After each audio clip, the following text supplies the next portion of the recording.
The day I was diagnosed with cancer, I decided to plan a spontaneous trip for myself. I had wanted to avoid everyone, but I never expected to bump into my ex-wife the moment I stepped off the bus. 10 years had passed, and neither of us was the same as before. She had washed away the tattoo I'd drawn on her and was now dressed in designer clothes. I, on the other hand, had taken off my wedding ring and was now wearing a urinary catheter. We exchanged a few polite greetings, both of us tactfully avoiding any mention of the past. As we were about to part, Yvonne Grant suddenly spoke.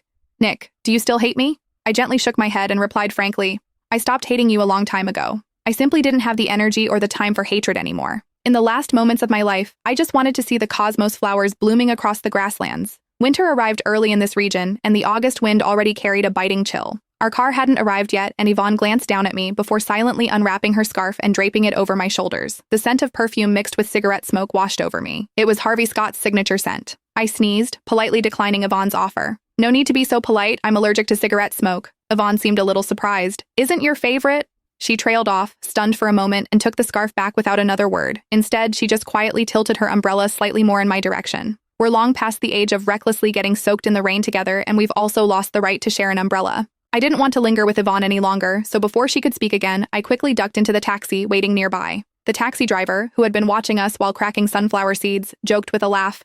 "Hey mate, looks like someone's trying to flirt with you.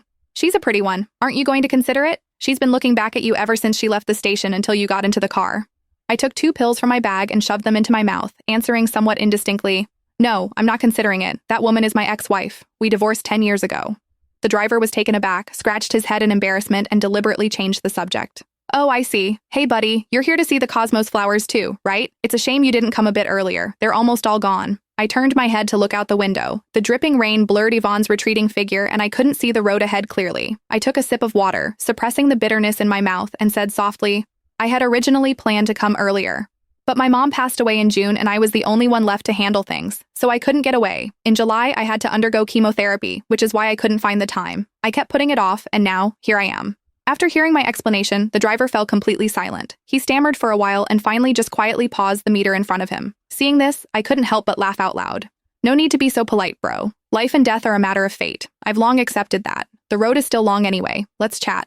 Ever since I got sick, everyone looks at me with pity. They felt sorry that someone my age got struck with this disease and that I have no one by my side to care for me. Actually, I didn't really care anymore. I figured it out when Yvonne and I got divorced that year, that life was just like this. Whether it's good or bad, you have to live it. You didn't get to choose. The driver gave a forced smile and nodded awkwardly. After much hesitation, he cautiously asked, "Well, young man, why did you and your ex-wife get divorced?"